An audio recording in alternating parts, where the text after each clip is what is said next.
오늘날 교회가 세상에서 욕을 먹고 심지어는 사회 속에서 교회는 사라져야 하는 악이다라고까지 비난을 듣고 있습니다. 이럴 때 우리 안에 떠오르는 질문은 뭐냐면 진짜 과연 교회가 무엇일까? 그리고 교회는 정말로 이 세상에 필요한 것일까? 교회의 궁극적인 결말은 과연 무엇일까 하는 것이죠. 여러분, 이러한 질문에 대한 대답은 누가 결정하는 걸까요? 그것이 지금 교회를 형성하고 있는 사람들일까요? 그들의 수준 여부에 달려있는 것일까요? 만약에 그런 것이라면 우리의 대답은 부정적일 수밖에 없습니다. 처음 예수님이 부른 12명, 그들은 아주 수준이 낮은 갈릴리 어부들과 천사람들이었습니다. 만약에 그들만 보고 이들을 통해 시작되는 교회의 운명을 점치라고 한다면 희망이 없어 보입니다. 그러나 그들에게서 시작된 교회는 당시 로마를 정복하고 유럽을 정복하고 오늘날에 이르기까지 온 세상에 누룩과 같이 번져나가고 있습니다. 여러분, 그 교회의 영향력을 결정한 것은 그들의 수준이 아니었어요. 그들을 부르신 분이 누구냐? 그들을 선택한 분이 누구냐? 그리고 그분이 얼마나 크신 분이냐? 그리고 그분이 교회를 향해서 가지고 계신 계획이 무엇이냐? 여기에 달려있던 것입니다. 여러분, 오늘날도 마찬가지죠. 교회의 운명은 교회의 주인에게 달려 있습니다. 이 세상이 교회에 대해서 뭐라고 말하는가는 중요하지 않아요. 물론 우리가 듣고 또 고치고 반성해야 되겠지만 언론이 부정적인 나팔을 불고 세상 권력이 교회를 희생양으로 삼는다 할지라도 그것은 눈 하나 깜빡할 것이 못 됩니다. 그것들은 전능하신 하나님의 진노의 콧기말에 먼지처럼 사라져버릴 것이기 때문에 그런 것입니다. 교회의 흥망성쇠는 교회의 주인에게 달려 있어요. 다시 말하면 교회가 그 주인을 얼마나 잘 알고 있는가, 그분이 가지고 계시는 교회를 향한 크고 원대한 계획을 얼마나 알고 있는가, 그분이 과연 교회의 머리요, 그분으로 말미암아 얼마나 능력과 충만함을 누릴 줄 아는가, 여기에 달려있는 것입니다. 그런 면에서 오늘 이단들에게 흔들리고 있는 골로새 교회를 향한 이 성경의 대답도 마찬가지예요. 오늘 교회의 주인에 대해서 얘기하고 있는 것입니다. 교회의 머리가 누구냐? 그분이 얼마나 놀라우신 하나님이냐? 그리고 그분이 교회를 향해 어떤 계획과 목적을 가지고 있는가? 오늘 이것이 바로 우리들의 이야기예요. 오늘 비난받고 흔들리고 있는 한국교회가 꼭 들어야 될 이야기인 것입니다. 먼저 오늘 성경은 예수님이 만물의 창조자의 주인이심을 말씀하고 있습니다. 예수님은 첫째로 선지하시는 하나님이시라는 걸 15절에 보니까 그는 보이지 아니하는 하나님의 형상이요. 여러분, 예수님은 보이지 않는 하나님의 형상이라는 것은 즉 보이지 않는 하나님을 보여주는 분이시라고 하는 것이죠. 히브리서 1장 3절에 하나님의 영광의 광채시요 본체의 형상이다. 그러니까 예수님은 이 하나님의 영광을 드러내는 분이고 하나님의 본체, 그것을 주시는 분이다. 그러니까요, 하나님의 이 신성, 영광, 존귀, 권능에 있어서 하나님과 동등하게 모든 것을 보여주시는 분이라는 것입니다. 그래서 요한복음 14장 9절에 이렇게 말씀하고 있어요. 나를 본 자는 아버지를 보았거늘 어찌하여 아버지를 보이라 하느냐. 그러니까 예수님이 곧 하나님이시다라고 하는 것입니다. 또 뭐라고 하냐면 모든 피조물보다 먼저 나신 자니, 이 말씀 때문에 그러니까 예수님도 피조물보다 먼저 낫다고 하는 거니까 예수님도 피조물이라고 인가 보다. 그 여호와 증인 같은 경우는 이 말씀을 들이대면서 예수님도 창조된 그런 피조물에 불과해, 이런 얘기를 합니다. 근데 그런 피조물 중에 뛰어난 분이야, 이런 얘기를 합니다. 근데 여러분, 우리가 항상 성경을 그 하나만 딱 띄면 이게 앞과 뒤가 안 맞아요. 아니 그런데 어떻게 그러한 피조물을 향해서 하나님이라고 말하고 또 그분이 천지를 창조했다라고 말한다는 거 성경 전체랑도 안 맞죠. 그리고 여기에 예수님께서 창조된 분이라고 말하지 않고 나왔다고 하잖아요. 여러분, 하나님이 나오면 하나님이에요. 하나님의 자녀인 것이죠. 그리고 이 성부, 성자, 성령의 삼위의 역할, 위치로 인해서 이렇게 나왔다라고 하는 것은 신학적인 그분의 존재에 대한 표현인 것입니다. 초점은 뭐냐? 예수님은 하나님으로서 모든 창조물보다 먼저 선재하고 계셨다라고 하는 것을 말씀해주고 있는 것입니다. 또 하나, 예수님은 창조자시라는 거죠. 16절 말씀 우리 다 같이 한번 읽어보겠습니다. 시작.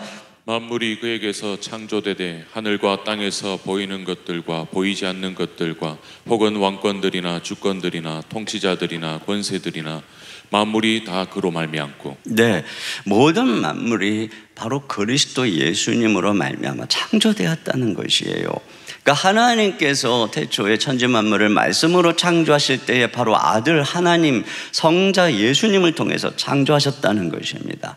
여러분, 우리 구속 사역에 있어서 하나님께서 계획하시고 성령께서 성자 하나님께서 구속하시고 성령님이 인치신 것처럼 창조에 있어서도 하나님께서 창조하기로 계획하고 결심하시고 성자 하나님이 실행하시고 성령님이 보존하시는 사역을 하시는 것이에요. 그러니까 예수님의 지혜로 아름다운 단풍, 하늘의 별과 달, 형형 색색의 물고기, 알록달록 동물과 새들, 그런 모든 자연 만물을 우리 주 예수님의 지혜로 다 창조한 것입니다. 여기 보니까 보이는 것만이 아니라 보이지 않는 것들, 그러니까 보이지 않는 영혼, 귀신, 천사, 마귀, 이런 것들을 다 예수님이 창조했다는 것입니다. 그리고 어떤 분들은 예수님이 자기가 과거에 섬기던 신보다 세다, 이런 이야기를 하는데, 여러분, 이런 것들은 벌써 이 귀신을 예수님과 어떤 동등한 신으로 놓는 방식의 이야기입니다. 발상입니다. 예수님은 그런 모든 영적인 존재를 창조하신 하나님이십니다. 그리고 다른 모든 영적인 존재들은 피조물에 불과한 것입니다. 자, 분명히 예수님은 보이지 않는 것을 창조했다고 하니까 보이지 않는 게 존재하고 있는 것입니다. 우리는 지금 그러한 세력들과 영적인 전쟁을 하고 있다는 사실을 언제나 기억해야 하는 것입니다.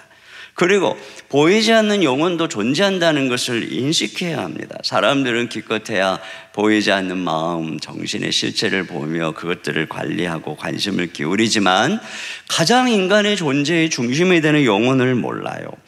사람들이 건강하고 물질적으로 뭔가를 소유하고 또 학력이 있고 여러 가지 좋은 일들이 있다고 할지라도 여전히 갈급하고 밀한 곳에서 죄의 부패함이 싹트는 이유는 영혼이 굶주려 있기 때문에 그런 것입니다.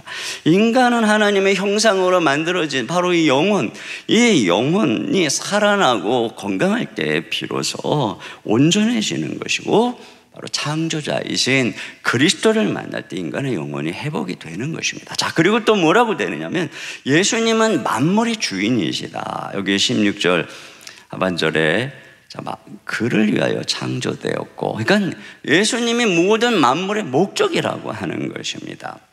모든 만물은 예수 그리스도를 드러내는 것입니다. 시편에 보면 시인이 여호와 우리 주여 주의 이름이 온 땅에 어찌 그리 아름다운지요.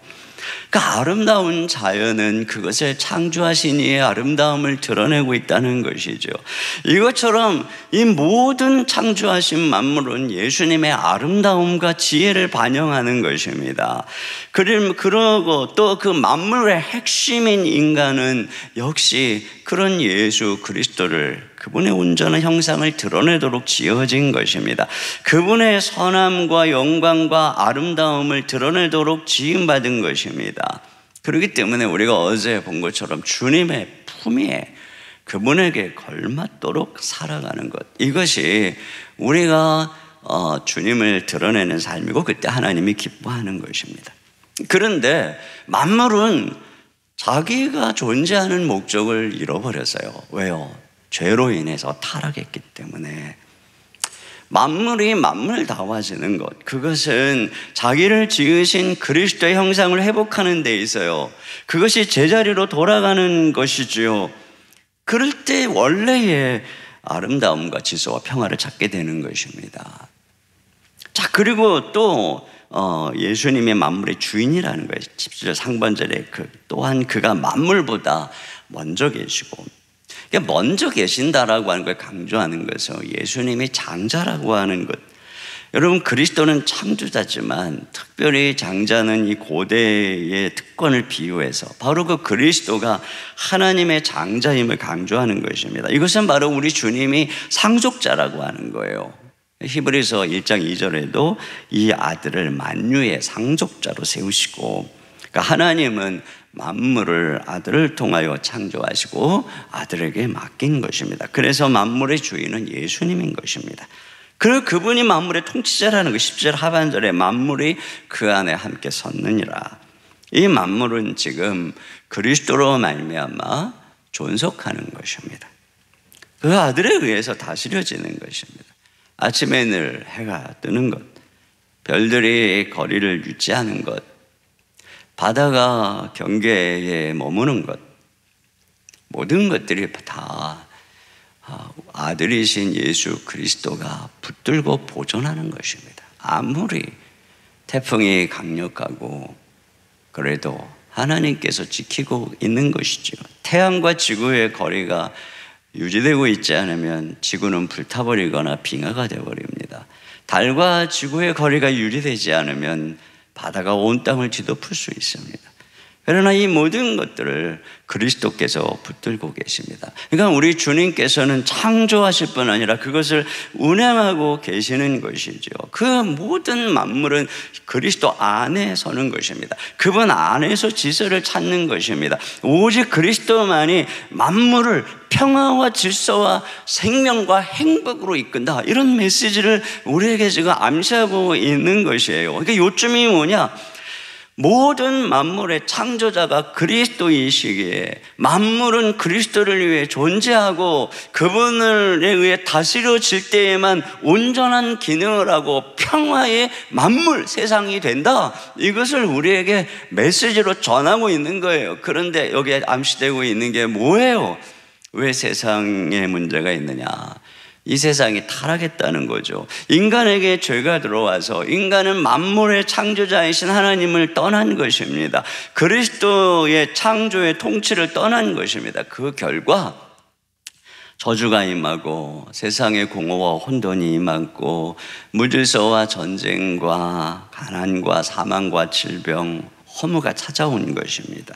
이것이 바로 창조자를 자신의 존재 목적을 떠난 세상, 그러니까 흑암의 권세 아래 마귀의 권세 아래 갇혀있는 세상이라고 하는 것입니다.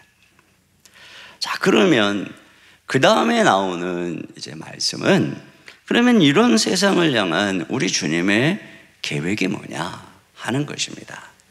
짧지만 중요한 말씀이기 때문에 오늘 여기까지만 살펴봐야 될 것 같은데, 자, 18절 말씀을 우리 다 같이 한번 읽어보겠습니다. 시작. 그는 몸인 교회의 머리시라. 그가 근본이시요 죽은 자들 가운데서 먼저 나신 이시니 이는 친히 만물의 어뜸이 되려 하심이요. 네, 그 주님께서 몸인 교회의 머리가 되셨다. 근데 어떻게 우리 주 예수님이 몸인 교회의 머리가 되셨냐면 죽은 자 가운데서 먼저 나심으로, 그러니까 부활하심으로 교회의 머리가 되셨다라고 말씀하고 있는데, 그 교회의 머리가 되신 이유가 뭐냐 이렇게 나오죠. 이는 친히 만물의 으뜸이 되려 하심이요. 자, 원래 예수님은 만물의 으뜸이죠. 그분이 창조하셨고 그분이 모든 피조물보다 선재하심으로 만물의 머리가 되시고 모든 만물을 그분을 위해 창조하신 모든 만물의 주인이십니다. 그런데 세상은 타락해서 그분을 몰라요. 그분의 통치와 그분의 다스림 속에서 떠났어요. 그래서 세상은 이렇게 전쟁과 다툼과 증오와 미움으로 얼룩져 있는 것입니다. 그런데 예수님이 어떻게 하시겠다는 거예요? 그렇게 우리 주 예수 그리스도를 떠나 거역하고 있는 세상에 주님이 친히 만물의 으뜸이 되려 하시며, 무엇을 통해서 말이에요? 우리 주 예수님께서 부활을 통해 교회의 머리가 되심으로 친히 만물의 으뜸이 되려 하시며, 이렇게 말씀하고 있다는 것입니다. 자, 이것이 어떻게, 여러분, 이것이 어떻게 만물의 으뜸이 되는 방법이 될까요? 여기 주님께서 머리가 되시기 위해서 죽은 자들 가운데서 먼저 나셨다, 이렇게 되어 있어요. 이게 먼저 나셨다, 이것에 대해서 이 성경은 그가 근본이요, 그러니까 근본인 이유가 먼저 나신 거예요. 이 근본이라고 하는 말, 이게 beginning, 그가 더 비기닝이라는 거예요. 뭐에 더 비기닝이라는 거예요? 앞에 지금 교회의 머리라고 그랬으니까 주님이 교회의 머리시며 근본이다. 마치 이게 창조 세계의 주님께서 근본이시고 그분이 통치자 주인인 것처럼 우리 주님이 교회에도 머리이시고 비기닝, 그분이 시작한 분이다, 이거죠. 무엇을 통해서? 부활을 통해서 먼저 나심으로. 그러니까 이게 무슨 얘기냐면, 가만히 여러분이 이 말씀을 묵상해 보면 예수님께서 부활을 통해 먼저 죽음에서 나심으로 교회가 시작됐다, 그 뜻이죠. 이건 다른 말로 하면은 예수님이 교회, 즉 하나님의 첫 번째 백성이다, 그런 의미인 거예요. 그렇잖아요. 예수님이 교회의 시작이라는 거예요. 그리고 그 첫 번째 하나님의 백성이 되신 예수님, 즉 부활하신 생명에 이제는 이 세상 속에 있었던 사람들이 복음을 듣고 예수님께 연합했을 때 이 부활과 연합하여 부활 생명을 얻는 것입니다. 이게 바로 거듭나는 거죠. 그걸 통해서 두 번째 성도, 세 번째 성도, 그래서 많은 백성들이 생겨나고 있는 것이죠. 다 보세요. 대한민국에만 해도 수만 개의 교회가 있고 전 세계에 교회에 소속된 수십억의 성도가 있고 과거에서부터 미래까지 이 교회에 소속된 셀 수 없는 수많은 성도들이 있어요. 그런데 그 모든 교회의 성도들, 그리고 이제 장차 하나님 앞에 설 그 어마어마한 영광스러운 교회의 첫 성도가 누구냐? 예수님 자신이라는 것입니다. 예수님 자신. 엄청난 우주적 교회의 시작이 누구냐? 예수님이 그 모든 죽음에서 부활한 생명을 가진 그 모든 하나님의 백성들 중에 첫 번째, 첫 열매다, 이렇게 말씀하고 있는 것입니다. 그렇게 해서 뭘 말하는 거예요? 그래서 예수님이 머리다.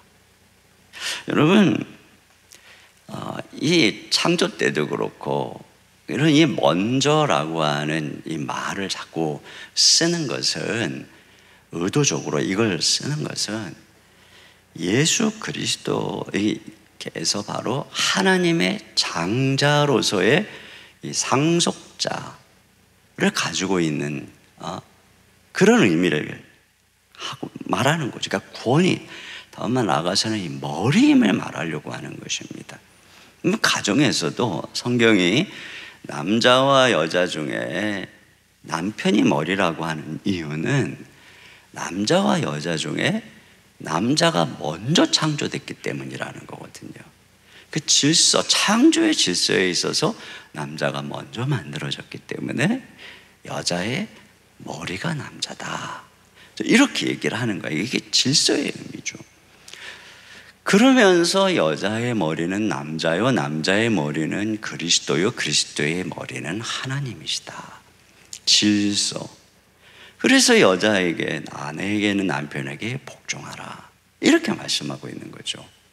그러니까 예수 그리스도께서 가장 먼저 나신 분으로서 교회의 머리니까 그 예수님을 통해서 교회가 된 모든 성도들은 그리스도에게 복종하라. 이것이 바로 예수님이 교회의 머리가 되셨다. 그런 의미가 되는 거죠. 그러니까 실상 만유의 창조자로서 예수님은 만유의 머리이세요.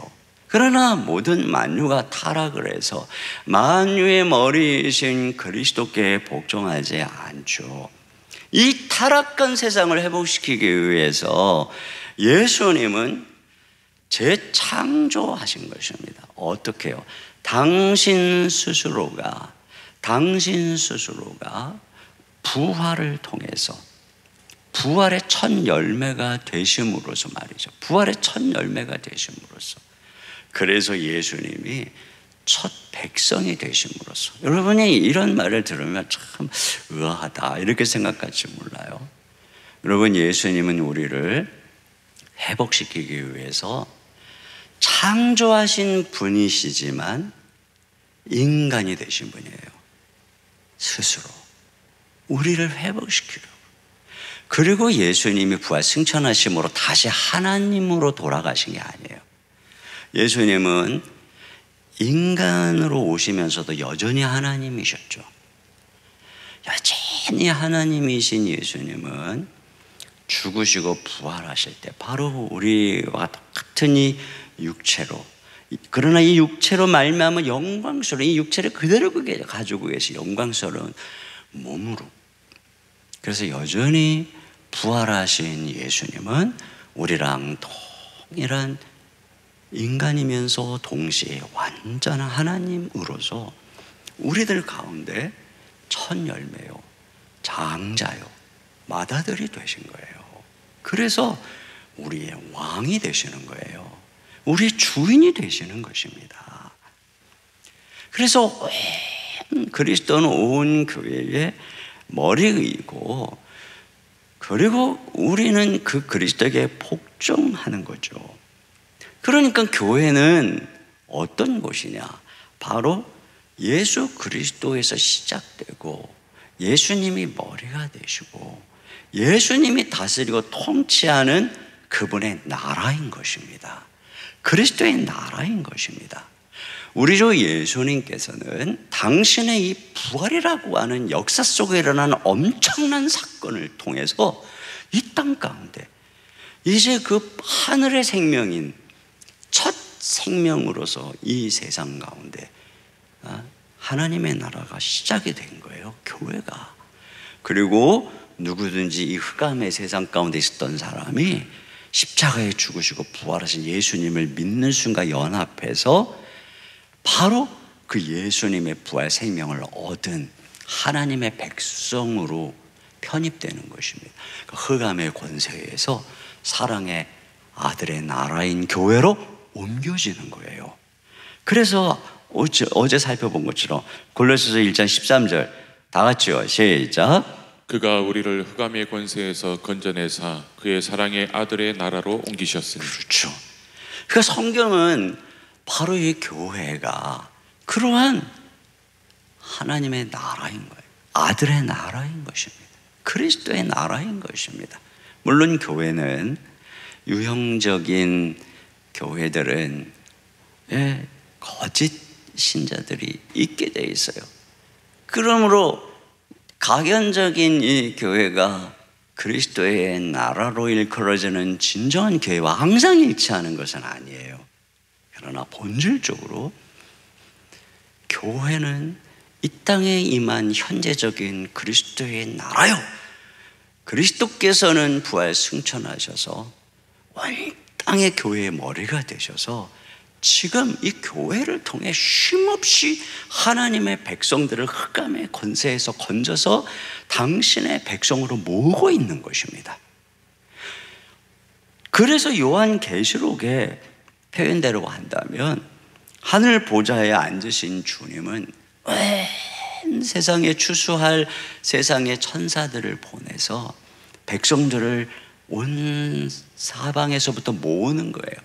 그래서 인을 치고 있는 것입니다. 인을 치고 있는 것입니다. 그래서 14만 4천 12 곱하기 12 곱하기 1000, 그래서 완전한 숫자 12, 구약의 12, 신약의 12, 신구약의 모든 하나님의 백성의 교회의 완전한 숫자, 그것이 찼을 때 어떤 일이 일어나는 거예요?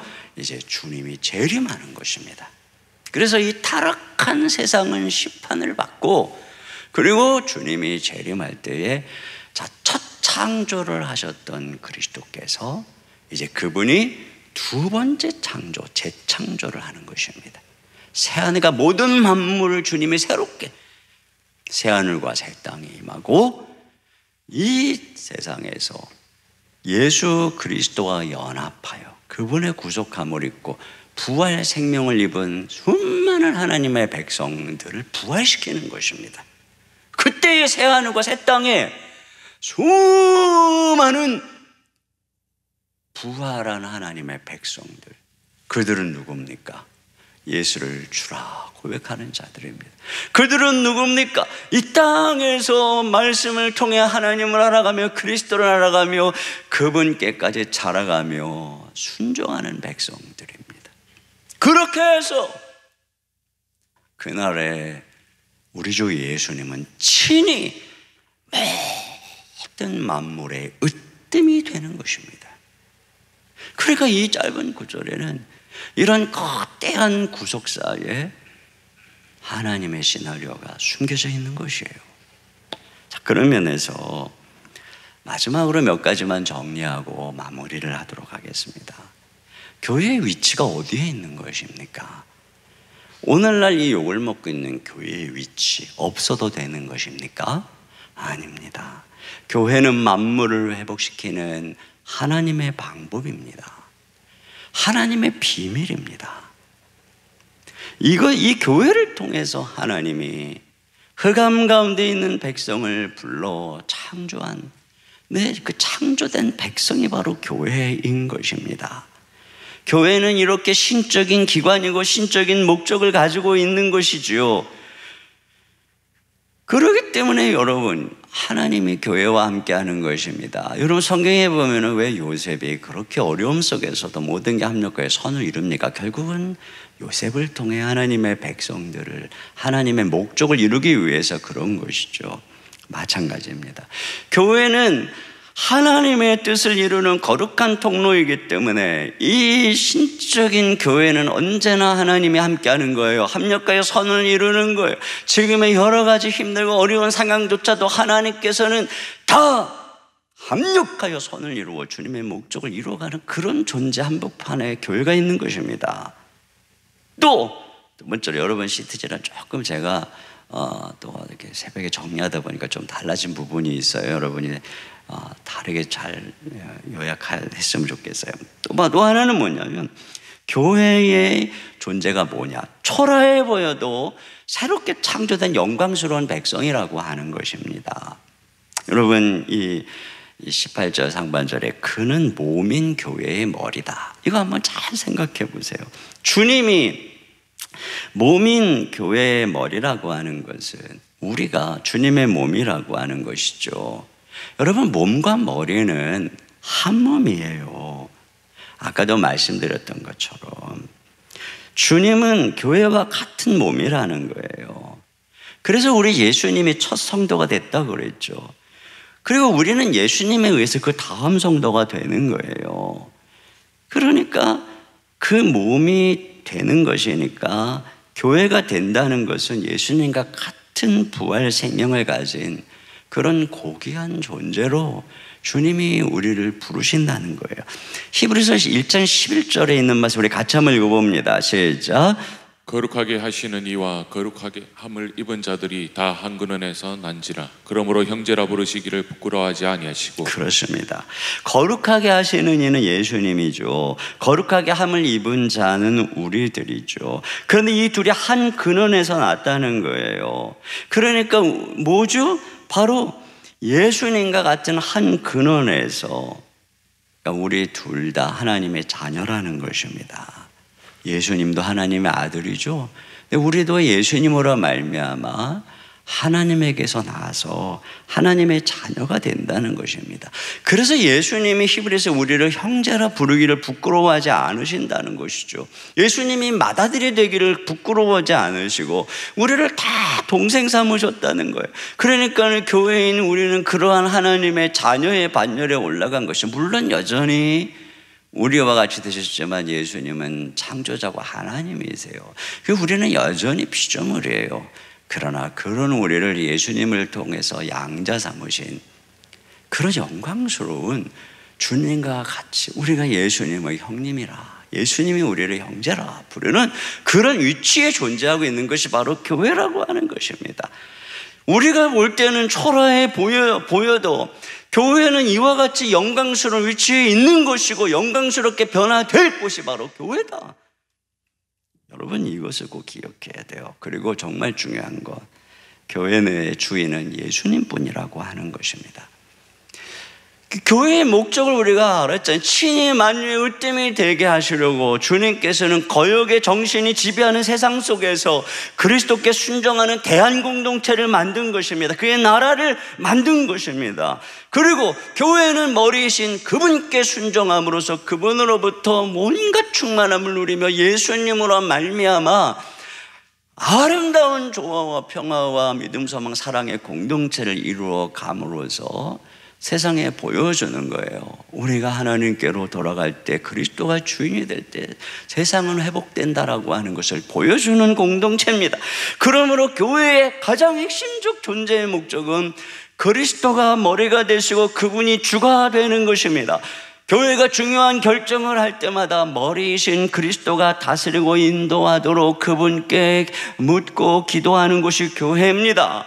그러기 위해서 우리 모든 성도들은 그리스도가 누구인지, 그의 뜻이 무엇인지, 그의 그리스도에게까지 날마다 자라가야만 하는 것입니다. 에베소서 4장 15절 하반절에 그에게까지 자랄지라 그는 머리니 곧 그리스도라.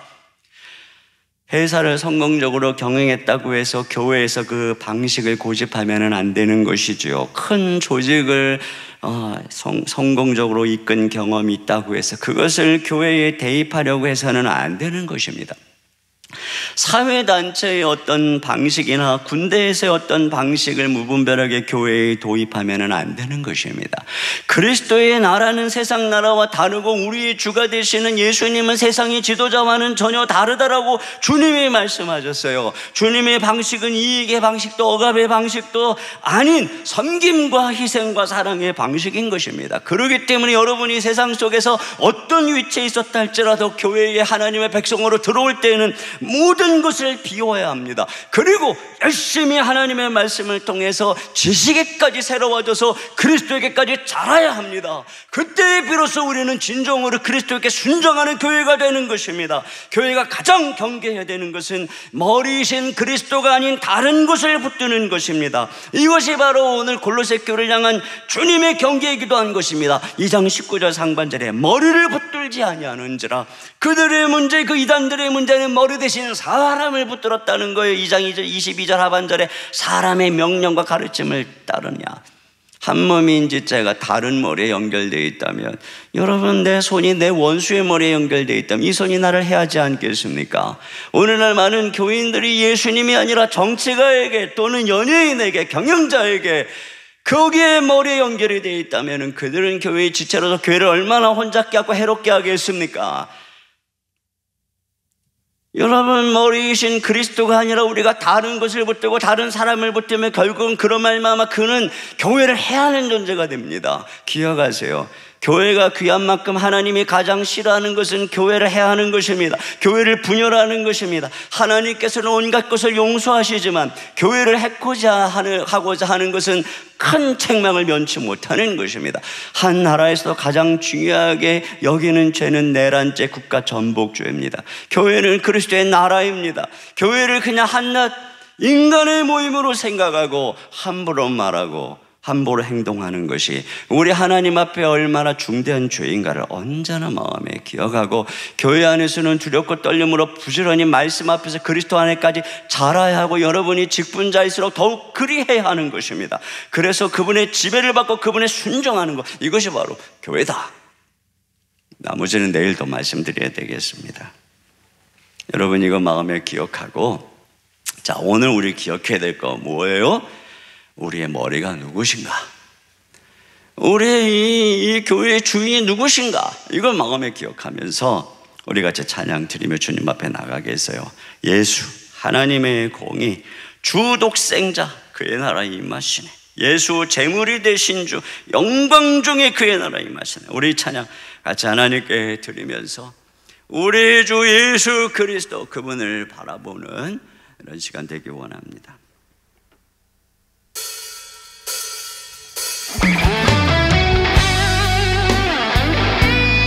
자, 우리 자리에서 일어나서 잠을 깨우면서 하나님께 찬양하며 나가겠습니다.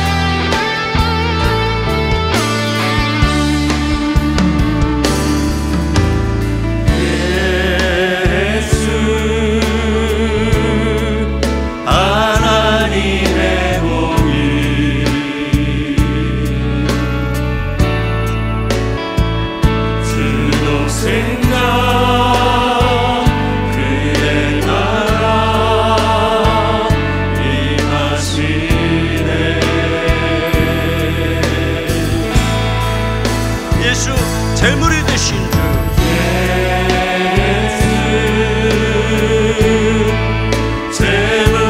제물이 되신 주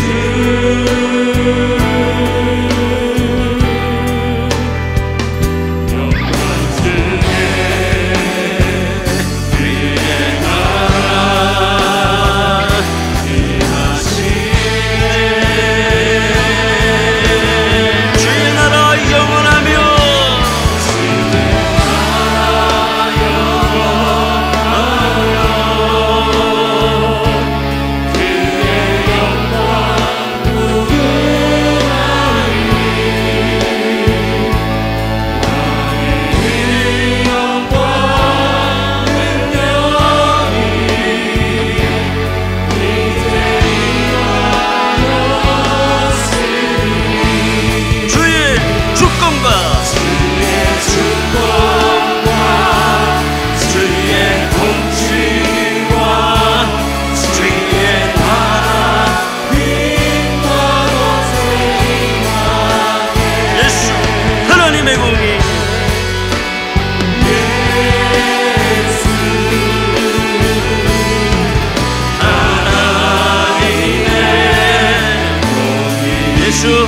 하나님의 사랑 예수 하나님의 사랑 주 은혜와 말씀으로 주 은혜와 말씀으로 나타나네. 예수 거룩한 하나님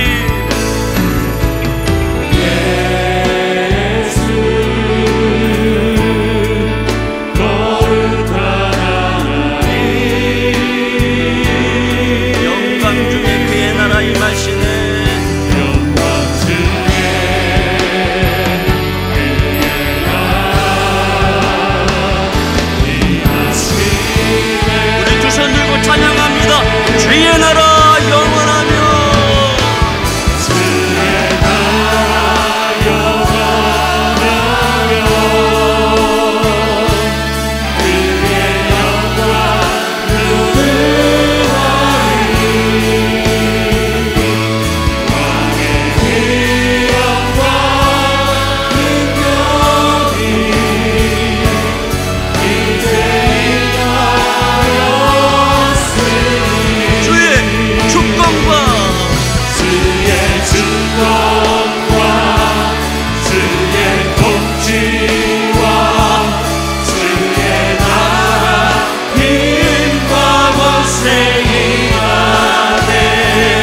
시간에 함께 기도하며 나가겠습니다. 자, 제가 기도 제목 드립니다. 여러분도 화면을 보면서 말씀을 다시 기억하면서 이 시간 기도했으면 좋겠어요. 만물의 창조자가 되시며 만물은 그리스도를 위해 존재하고 오직 그리스도가 다스릴 때 온전한 평화가 임한다는 사실을 깨닫고 주님을 더 알아가게 해달라고, 죽은 자 가운데서 먼저 나심으로 교회가 머리가 되신 주님과 연합하여 부활 생명을 얻은 우리는 교회의 머리가 되시는 주님께 온전히 복종하는 삶을 살게 해달라고, 그 머리에 이르러야 됩니다. 교회는 신적인 기관이요 그리스도께서 창설하시어 주인이 되시고 당신의 목적을 이루어가는 곳임을 깊이 깨닫게 하소서. 이 영광스러운 자리에 우리를 불러주신 하나님께 감사 영광을 돌리게 하소서. 교회의 주인은 오직 예수 그리스도뿐임을 기억하고 섬김, 희생, 사랑 그리고 말씀을 통해 그리스도께까지 자라가는 우리 더 사랑의 교회가 되게 하시고 내 자신이 되게 해달라고, 이 시간에 우리 주여 한번 무릎 한 목소리로 기도하겠습니다. 주여